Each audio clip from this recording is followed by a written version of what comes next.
Want to watch NFL games online without paying for cable? One side people talk about NFLBite. Here's how it works.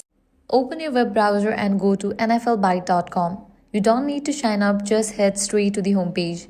You will see a list of current and upcoming games along with the start times. Click on the game you want to watch. Each game page will list multiple streaming links. These are from different sources, so quality and reliability can vary. Click a link to open the stream. Some may load instantly while others might take a few seconds.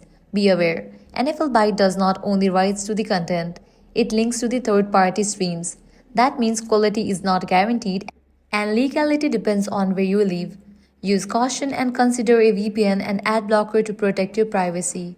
And that's the basics of NFLBite. If you want official high-quality streams, check NFL Game Pass or your local broadcasters. And that's a wrap for this video. If this guide helped you out, do not forget to like, share and subscribe.